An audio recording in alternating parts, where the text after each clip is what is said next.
Hey, Paul, thank you so much for being willing to do this interview. And I just want to start off talking about the way you were raised. You were born here in Pittsburgh, same city that I'm from.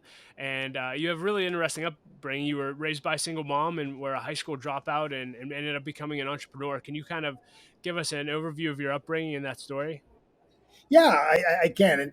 Great to be with you and all your listeners. And congratulations on the success of the podcast. This is awesome. No, And, thank you. and you know, anytime to help a fellow Pittsburgher, I mean, the guys from 412 have to stick together, right? So, That's no, right. I was, the, the, the, the, the home of my childhood was not a safe place to be. I grew up, Hmm. with a single mom, but it was a violent home. We were physically, verbally, emotionally abused.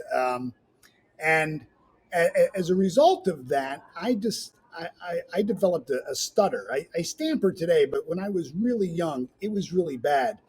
And I didn't realize, Doug, how that would frame the first half of my life because the of course the speech impediment itself was a challenge, but what I didn't expect was the low self-image that it would cause me to create of myself, right? I mean, whenever we're picked on or teased and we see ourselves kind of marginalized and diminished, it forms a self-concept that ties both to our self-image and our self-esteem. And so that really led me because you mentioned I failed out of school, and what's interesting is my brother Tom graduated from the University of Pittsburgh with a degree in microbiology. My brother David graduated from Carnegie Mellon University with a Hmm. PhD in engineering. My sister Jeannie graduated number one out of Allegheny College in Meadville in nursing. And so I come from good stock, and for most of us, we were programmed to believe that kind of our DNA and our environment really form who we are, but really it's our self concept, our self belief. Hmm. And so I was always, though, an entrepreneur. I started my first official business, I guess, when I was 22, a cleaning business. But I was always that kid in Pittsburgh. And let's face it, Pittsburgh's one of those cities where if you're willing to hustle as a kid, you can make a buck, right?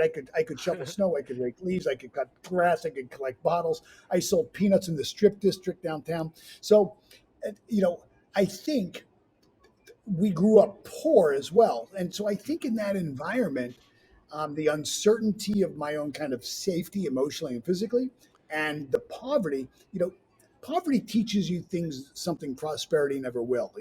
It teaches you a level of self reliance and hustle if you allow it to. And so that's what really formed me into an entrepreneur. Wow. So did you have self confidence when you started your cleaning business at 22? For those who don't know, my understanding is you scaled that to be a multi-million-dollar business that actually you ended up selling. Did you just have confidence in your ability to be an entrepreneur? How did you grow in that journey? I had confidence in my ability to go door to door, because Hmm. going door to door to shovel snow really, because, when I started my business, I had $200 in a drain.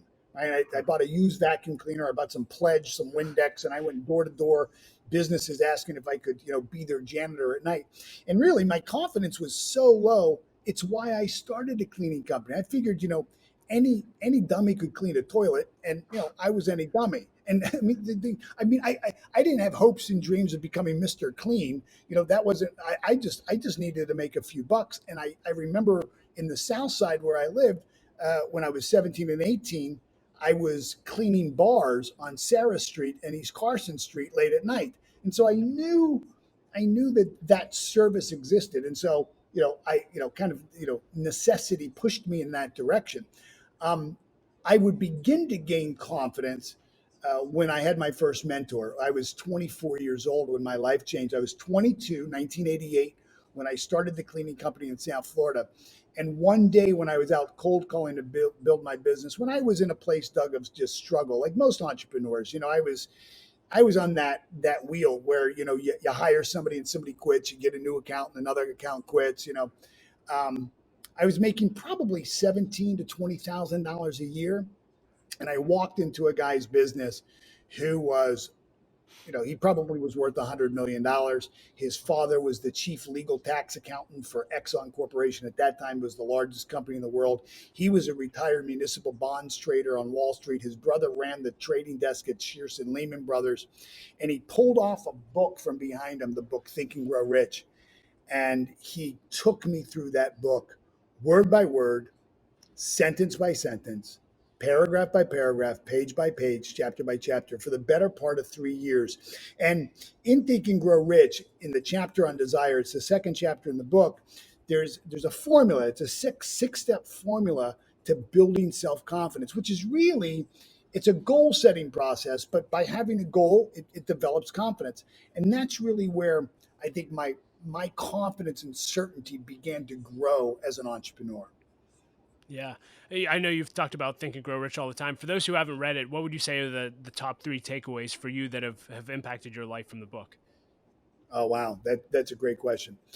He says he makes a promise in the book. He says that there's a secret in the book, and that if you can find the secret, you can have anything you want. And I think if you look at it, Napoleon Hill. I've got a book. I got a shirt here that says Hill, Allen, Maltz, and it goes on to say Waddles. That's the Science of Getting Rich, and Troward, Thomas Troward. But Napoleon Hill studied the lives of 25,000 people, Wow. 500 of which were like the most successful: Edison, Ford, Rockefeller, Alexander Graham Bell, Carnegie, who, we've all been beneficiaries of Carnegie's work, and certainly in Pittsburgh. And he says at the end of this 20-year study, he writes the book Think and Grow Rich. And there's a chapter in Specialized Knowledge where he says he came to the conclusion that it wasn't an abundance of generalized or even specialized knowledge that led these people to great success and achievement. It's that they had developed their intellectual faculties to such a degree that they could create, manifest, or attract anything they wanted in their lives. And I thought, hold it. So I don't have to be smart. See, because I was programmed my whole life that you're not going to get ahead unless you go to college, and that ended for me in 10th grade. That dream, I was never going to go to college, and so I realized, most people don't even know what we know what our five senses are. We know all about our physical side, but we don't know much about who we are as spiritual beings, or much about our intellect. And so I didn't know what these six intellectual faculties are, and so I think the fact that there was this process that there were resources already within me: intuition, imagination, perception, reason, the will, the ability to focus, these intellectual faculties. All I had to do was develop these, right? And so I think that was one, was that there was this promise. I think the second thing that really hit me is in chapter 9, in the chapter on decision, where he said after studying all these people's lives, he came to the conclusion that successful people had a habit around decision making. He said that they made decisions very quickly, and they seldom, if ever, changed those decisions. In other words, they didn't take an opinion poll, right?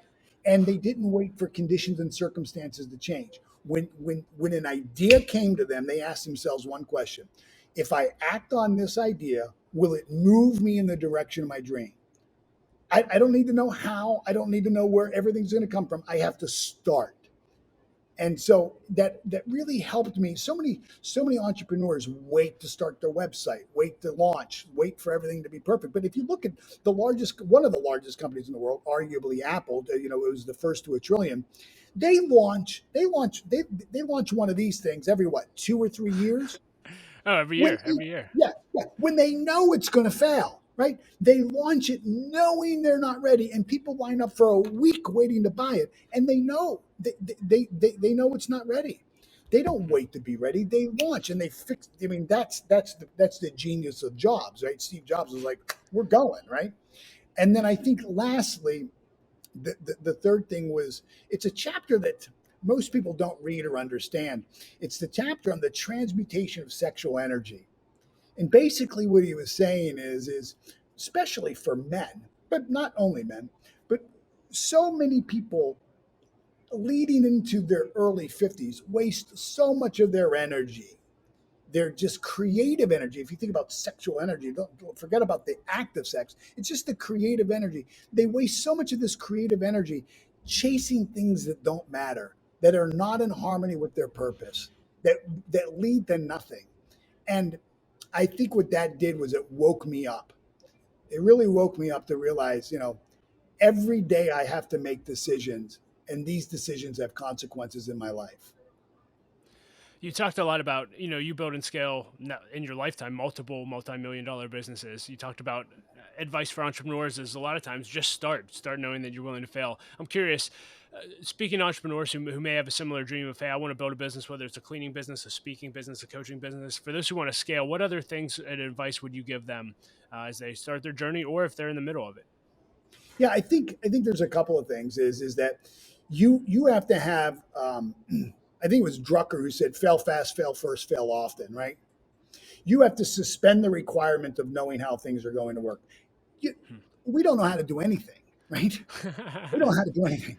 We really don't. I mean, like I couldn't tell you how I could stand up, and I'm a professional stander-upper. I mean, I've been standing up for 55 years.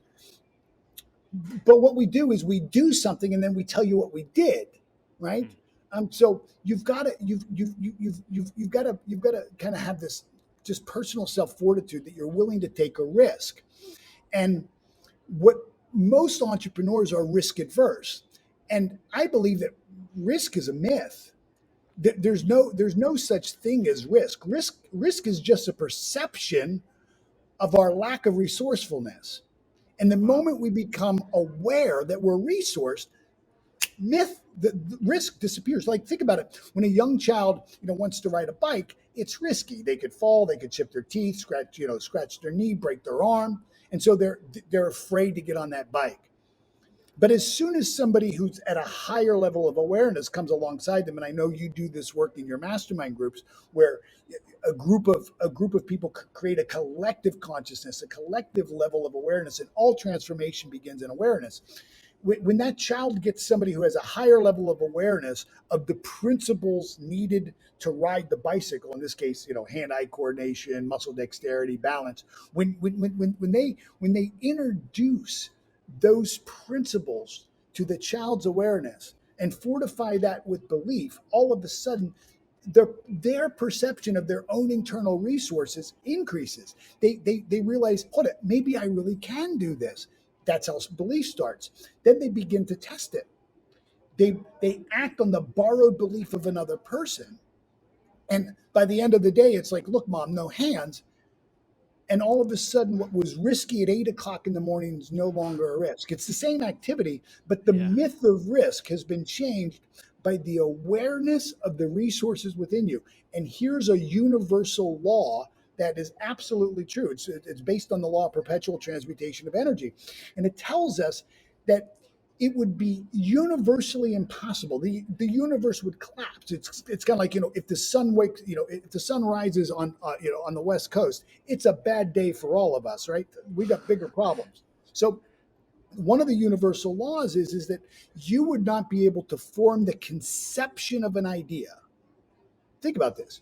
You would not be able to form the conception of an idea. So whatever idea that you can conceive in your mind, as soon as you can conceive it, you are instantly and automatically connected to all the resources in the universe necessary for its fulfillment. Now, that doesn't mean you won't fail. That doesn't mean it won't be easy.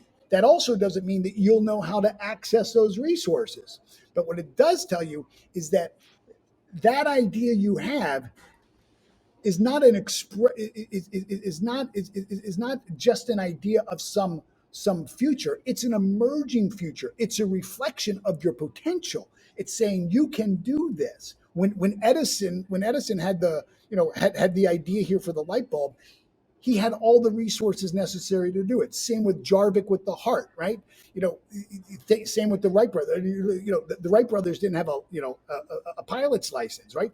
All they had was the blueprint in their mind, and they accessed resources that were. The Wright brothers didn't make something out of nothing.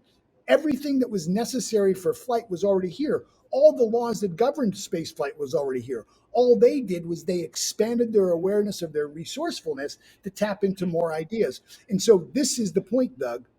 Who you listen to matters. Wow. Stop asking the plumber and the dentist for financial advice.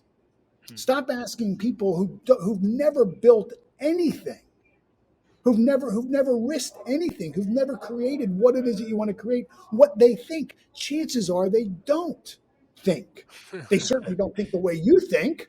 They certainly Right. don't think the way you think. God gave you the idea.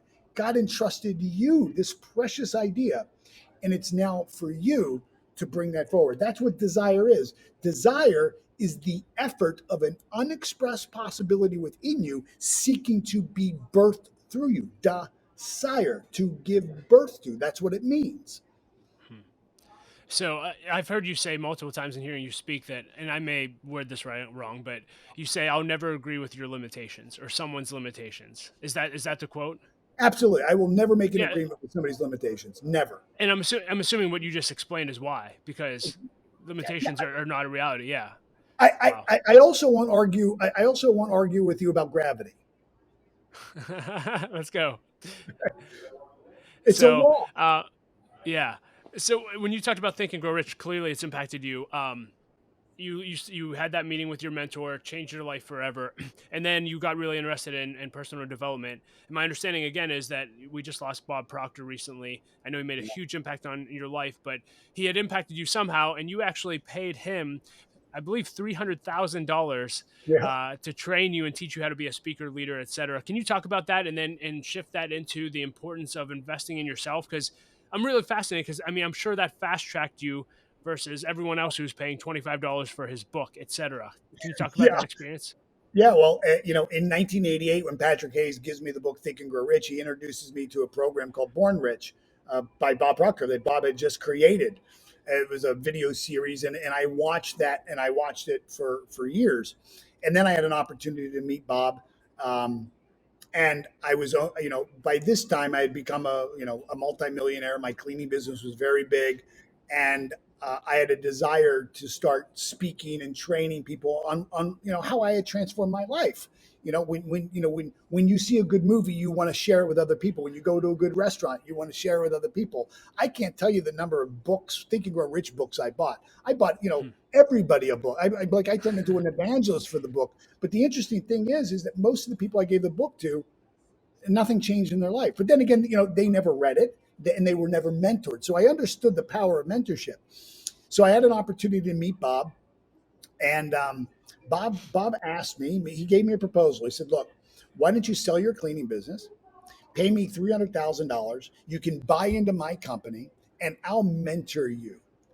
I'll mentor you. You want to be a coach and speaker?" He said, "Look, in about 10 years, you'll be pretty big in Florida, or I can put you on the world stage."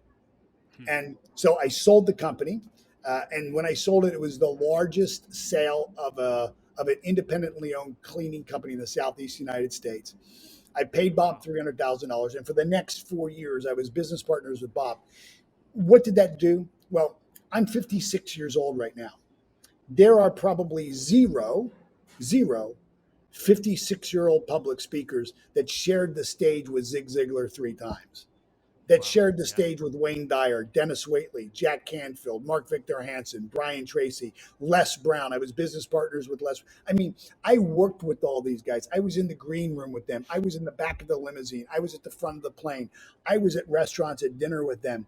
It opened a world to me that you could never get. It's how it's it you know it, it you know it the first time I met John Maxwell, who I was partners with for the last 10 years and generated, I think John and I, our last business, we probably generated about $350 million, about three hundred fifty It's amazing. million dollars in that one business. The first time I met John, I had hired John to come speak at a seminar Bob and I were doing, and Hmm. and so proximity is Hmm. power. Come on. Proximity is power. I will pay for front row. I will pay for access.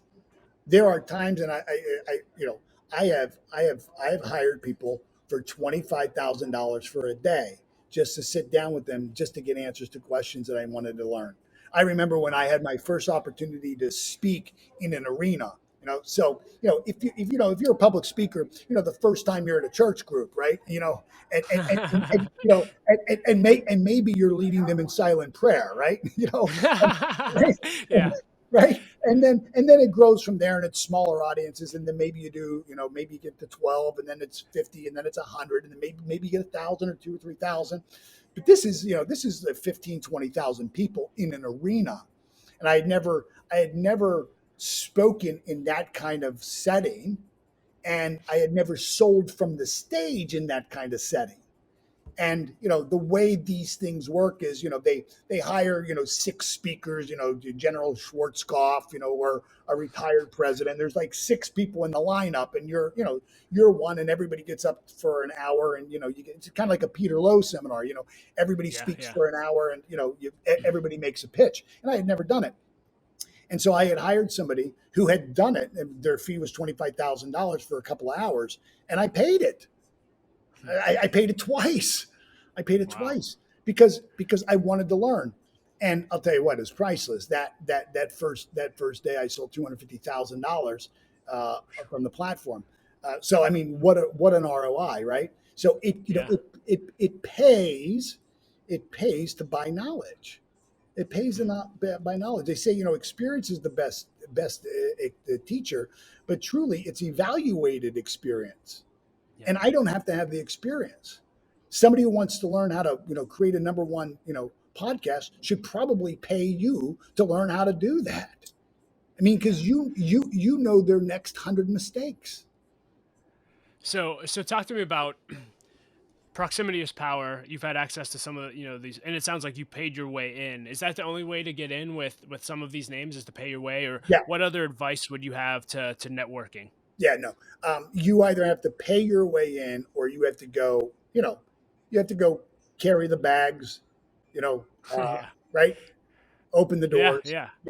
Okay. Right? Servant leadership. Right? Get in, Yeah. and you have to position yourself. You have to, like when I partnered with John Maxwell. John, I hired John, and then about 7 months later, I was having lunch with him, and when we had lunch, I mean, he didn't even remember me from the event that I hired him at. But I brought to John one idea. I said, you've got all this content, and you've got all these people who love it, and you don't license them to teach it. And many of them are teaching it, and they would gladly pay you to teach your content if they had some access to you and a teaching team you could put together. Let me build it for you. I'm not looking for a job. I want a partnership. And he said yes. He saw it, and we partnered. 10 years later, we had the largest training company in the world. We've certified over 40,000 people in 162 countries, all who have paid between $3,000 and $5,000 to be licensed to teach his world's content. And here's the difference: Jim Rohn is dead, Zig Ziglar is dead, Wayne Dyer is dead, and so is all of their content. It's dead. Hmm. When Bob Proctor is dead, and his content Yeah. likely won't go on. When John Maxwell dies, there'll be 40, 50,000 people teaching his content through a sustainable model as an independent speaker, teacher, trainer, and coach. It's the same thing that I do with my content. I license people to teach my content. My teachings will go on and on well after I'm gone. So good. So I got certified as a Maxwell coach, and I would just say that it was a world-class experience from beginning to Thank you. end. Thank you. So 40,000 coaches. I think I was talking to Mark Cole once, and I was just like, hey, how many coaches actually do something, with the knowledge that they're given? And I'm just curious, I'm sure that whether it's the 20/80 rule, you saw coaches that took the material, ran with it, and they exploded. And then there's people that do nothing. I'm just curious, for people who are interested in getting into the speaking, coaching business, what advice would you have for them to actually, make a dent and actually make a name for themselves in that space? Yeah. Manage your expectations. Look, here's a hint: Google's not going to hire you. Okay. Johnson, okay? Johnson and Johnson isn't going to hire you. Right. One of the best books I read, and I'm glad I read this years and years and years ago. Stanley, I believe, is his last name. He wrote a book called The Millionaire Next Door. Changed my life because I realized, what you're looking for as a speaker is connect with that electrical contractor who's got, 27 trucks on the road, that they're all lettered because he cares about his brand. And he's got a really nice website, and all of his guys are uniformed. Find that dance studio, find that gymnasium, Yeah. The gymnastic teacher that really takes pride in their business. They want to grow their teams, and they don't have the resources to hire a full-time trainer. And so manage your expectations. That would be the first thing. The second bit of advice is this: you don't have to be great to start, but you've got to start to be great. Hmm. So, just start. Just start. Find one thing and focus on it. The shirt, Napoleon Hill, right? So these are the guys that I Hey, why isn't Martinelli on there? That's right, Right? because these are the guys What's I up? studied, right? Yeah, Napoleon Hill, yeah. Think and Grow Rich, James Allen, Azaman Thinketh, Maxwell Maltz, Psychocybernetics, Wallace D. Waddle, Science of Getting Rich, Thomas Troward, any word he ever wrote is brilliant. And if you notice, what they all have in common is they're dead. Okay? And I say that, kind of tongue in cheek, but you got to remember, in 1991, when I was studying dead masters, everybody else was going to seminars with the giant, Anthony Robbins, learning how to walk on fire. I never did that, right? Because I didn't have a big hot coal problem in my life. You know what I mean? You know what I mean? I wasn't looking for that. And so, you know, I I focused on one thing. I mastered Think and Grow Rich. I have the last time I publicly taught it for free, I had over 50,000 people register for my course. Wow. 50,000 people register for my course the last time I taught it for free. Okay. But I've mastered it. I'm probably, I'm arguably the top teacher in the world on its philosophy. And Wow. I focused on one thing. So here's my saying: get good first. Yeah. Get good first. Find one thing and master it. Master it. If it's leadership, great. If it's communication, great. If it's how to build trust, great. If it's emotional intelligence, great. If it's diversity, equity, inclusion, great. Find one thing. Find one thing. Master it. And here's the last thing: you must be able to communicate and articulate and transfer your value to the marketplace. Nobody buys coaching. Nobody buys training. They have to be sold it. And so if you don't know how to sell, reach out to me. I've got probably one of the best sales training programs in the world. And if you don't reach out to me, reach out to somebody. If you don't have the skill of how to sell, if you don't know how to sell in this business, you're unemployed. I mean, there's just because look, Les Brown doesn't have to sell himself now, right? His Right. reputation sells himself. In the beginning, you're just trying to make your reputation. So you have to be able to communicate and articulate and then transfer your value to somebody else. And if you don't know how to do those things, I don't know. I don't know that you're going to really be able to transfer, from your full time job into being, a 6-figure speaker. Yeah. So talk about not just the selling your value. I know one thing everyone gets caught up on is pricing. Yeah. So I want to talk to you about money as well. But what advice would you have when it comes to pricing your product and services? Pricing is boiled down to one thing. Price is all determined on an exchange of value. Full stop. Full stop. And so if you don't know your value, and if you don't know what the buyer values, you won't know your price. When somebody gets on the phone with me and says, I'm not sure how much I should charge for, my speaking engagement, I don't know how much I should charge for my coaching. What they're telling me is I don't know my value. Let me just ask you a real quick Wow. question, Doug. Would you go into any McDonald's today right now? I mean, this isn't a trick question, okay? But would you go into McDonald's right now and pay $20 for a hamburger? Yes or no? No. No. Would you go to Ruth Chris and sit down and pay $20 for a burger? Yes. Yes. What's the difference? Yeah. There's burgers, right? The value. Right? It's value, right? It's the experience, Yes. right? It's the experience. And so this goes back to getting good first.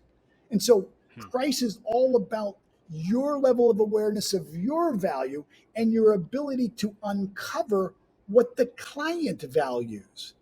And then the differential, the connecting point is the price of your service. Does it make sense? Yeah. Yeah. When you were here in Pittsburgh and we were all having dinner, I think I asked you the top 3 things that you learned from Bob, which I would love for you to reiterate now that we just lost him. Please. But I think the first thing that you came up, the first thing you said was, unless Bob had a mic in his hand, he wasn't making money, I, and so that was an issue. Can you talk about that for those who are in the speaking and coaching, etc.? yeah, I mean, you think about it, if you're, Les Brown, gets paid about $75,000 a speech. But if he's not speaking, he's unemployed. He doesn't have a business. When I met John Maxwell, John was basically an unemployed speaker and an unemployed author. I mean, unless he was writing a book, he was unemployed. He didn't have a business. He didn't have a business. Most of these older school, you know, speakers, Brian Tracy, and Brian Tracy's probably the one outlier. Brian Tracy's a pretty sharp business guy, so he's had businesses all along. But most of these guys, Les Brown really doesn't have a business. He doesn't have a machine. John now has a machine. Every single day, he's got people who are being certified. I have a machine every single day. I've got a full-time sales team that sells content, that sells training, that sells licensed content. It's a machine. It's a business. When I wake up every single day, I grab a report of how many people bought product overnight. We're generating thousands every single month on digital products. And so one of the things that I realize is that, you could be a great speaker or a great coach, but you're unemployed. So, one of the things that the cleaning company taught me was duplication. Once I sold the cleaning, contract to the dentist, their trash can kept getting full. Their bathroom kept getting dirty. Good economy, bad economy, didn't matter, right? And so I had a reoccurring revenue stream from that. And so you have to recognize that if you're a coach or you're a speaker, you've got to build a sustainability, model that keeps you employed so that you can stay creative enough when you're not hired, because you could only have one gig in a month, and that's great if it pays you $15,000. But after tax, what do you have? Right. You might as well go get a job where you get benefits. We're talking about money. I would love to hear your advice on money. I heard one, you said you grew up in poverty, and that actually was a benefit to you. And then I think when we were at dinner, you also mentioned about the money mindset of you start thinking about money in hundreds, then you start to think about money in thousands, then millions, and then beyond Yeah. that. From that journey from poverty to where you are now financially, what would you say the top three pieces of advice when it comes to money would be for people? Number one is, man, we've created a culture, Doug.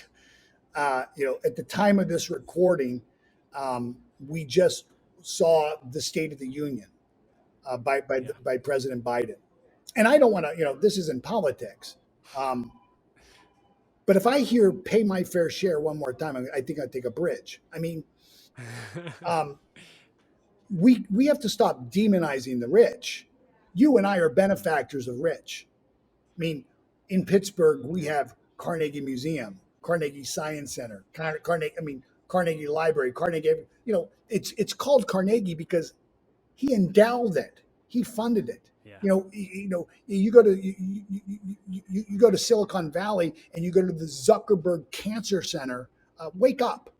You know, somebody wrote a check for that, right? So all these services that are provided to people in these, Phillips Park and all the Shenley Park. There was a family named Shenley, right? I mean, that's where Yeah. Carnegie Mellon University. Where do you think the money came from, right? And so we've got to Yeah. stop demonizing the rich. See, one of the big things we have, the challenges we have about money is we have these competing commitments. So here it is, I want to get rich. 22 years old, I want to get rich. But my programming says is that rich people are bad. That the only way people get ahead is by, taking advantage of other people and doing bad things. That's not true. Well, do rich people do bad things? Sure. Are there good and bad? There's good and bad in everybody. But here's what I know is on the whole, rich people do a lot more, create a lot more value. If you really understand what money is, and just think about this for a second, money is an idea. That's all it is. It's an idea. It's an agreement that you have, I have, and the collective consciousness of the world have for value. When I pull out, when I pull out $100 bills, that's $100 bill no matter where I go in the world. Why? Because there's a collective agreement on the idea of what this is worth. Okay?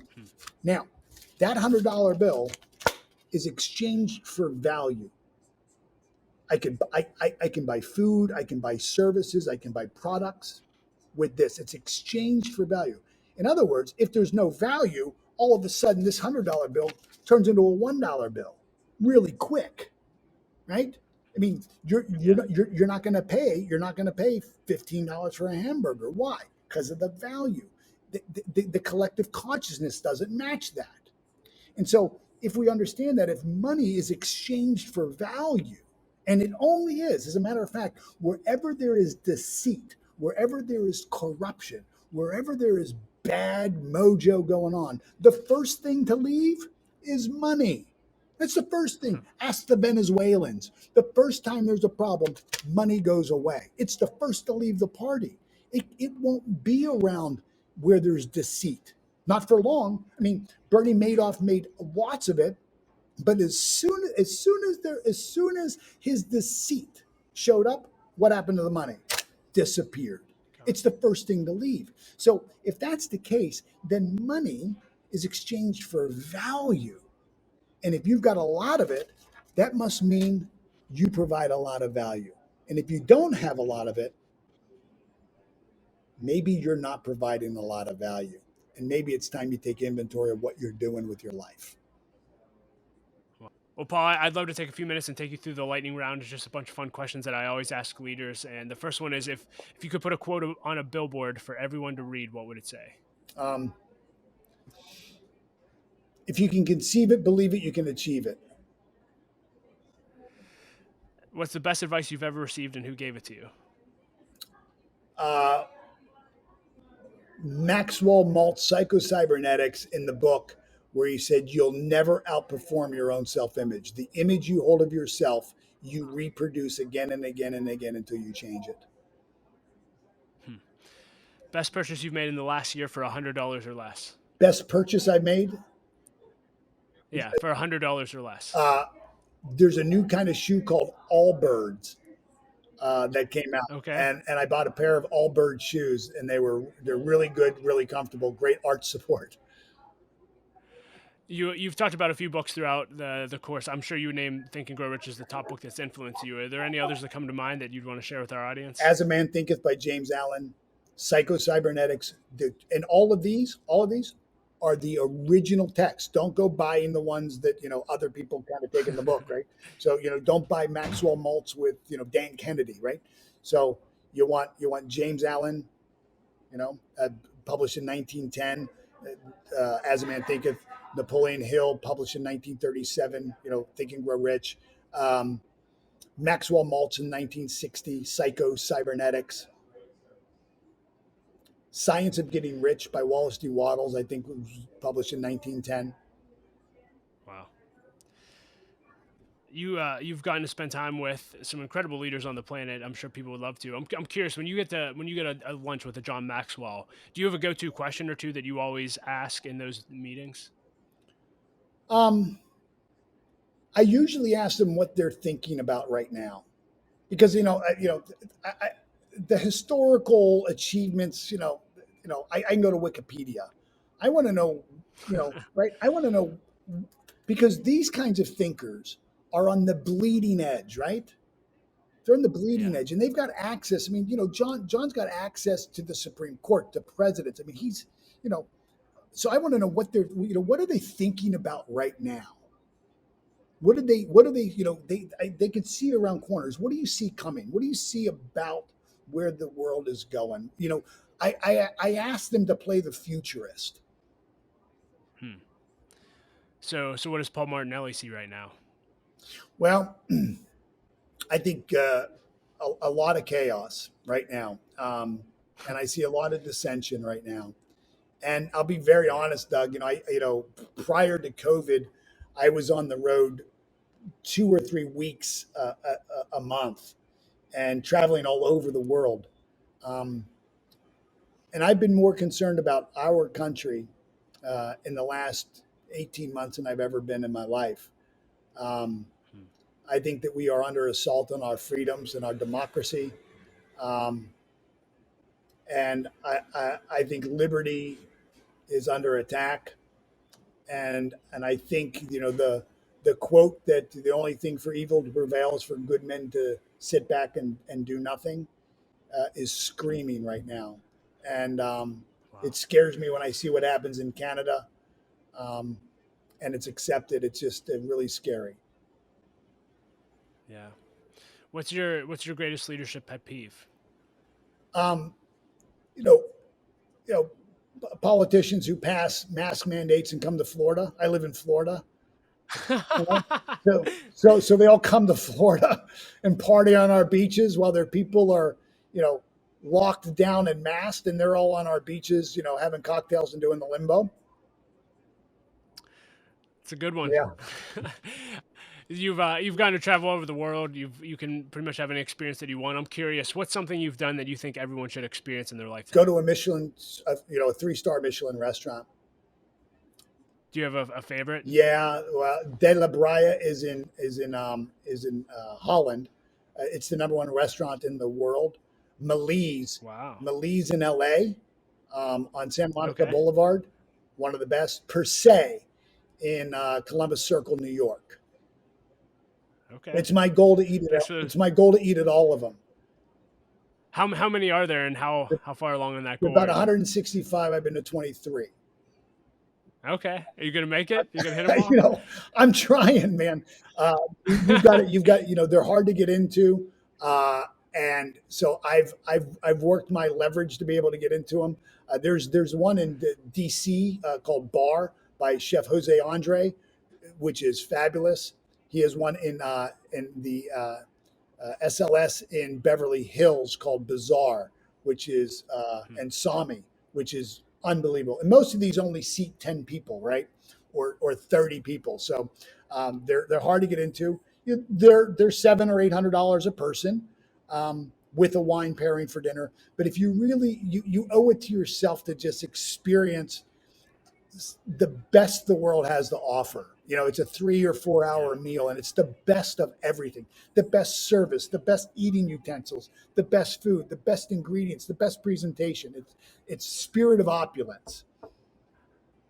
Well, you just added that to my bucket list, Yeah, so I'll tell my wife we have 165 restaurants that's to right. hit before we croak. So I've been asking. I'm trying to change this question. I usually ask if you could have coffee with your 20-year-old self, what would you tell them?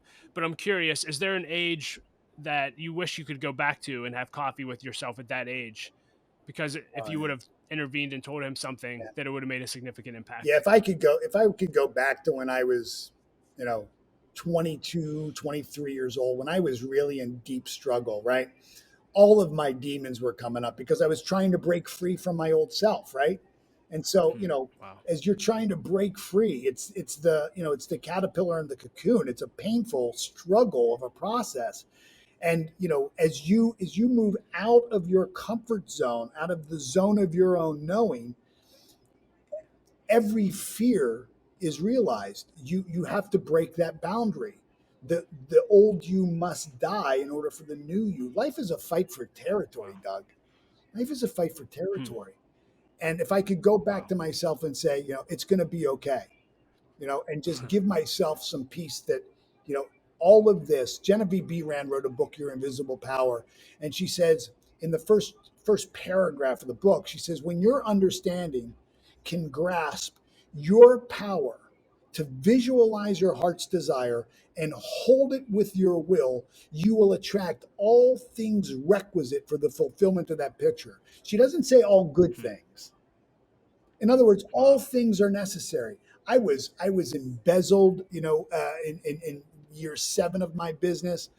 I've had people Hmm. steal from me and cheat, and I've been deceived, and I've been taken advantage of. And every single one of those, my motto is harvest the good. Harvest the good and go on. Your first loss is your best loss, right? Pick up your mat and go. That's what Jesus taught us to do.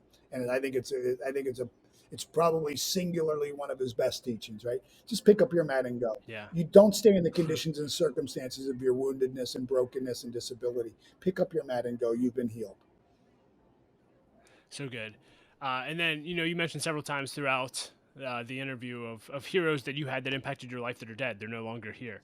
Um, and the legacy that they left behind. I'm curious, at the end of your life, what do you want Paul Martinelli to be remembered for? You've made an impact on a lot of people. Well, thank you. That I walked my talk, right? That I lived that I lived the best version of my level of awareness of truth.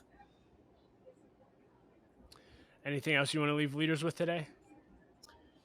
I think there's a massive responsibility, and I'll go as far as obligation that you carry. If you've been gifted the ability to have resources and the awareness of those resources to lead other people, whether it's children or adults, whether it's one person or whether it's millions, there's a responsibility, but there's also an obligation that you have. And I think you need to hold yourself to the highest standard of that commitment to that obligation and responsibility that it convicts you of every single day of your life. Wow. Well, thank you for living that out. Thank you for walking your talk. I've admired you from a distance and from afar for a long time, and it was a pleasure to get to meet you here a few months ago in Pittsburgh. And this conversation did not disappoint either. So thank you for adding value to me and everyone that will listen to this podcast, Paul. Appreciate it. Thank you, Doug. Thank you all. Be well.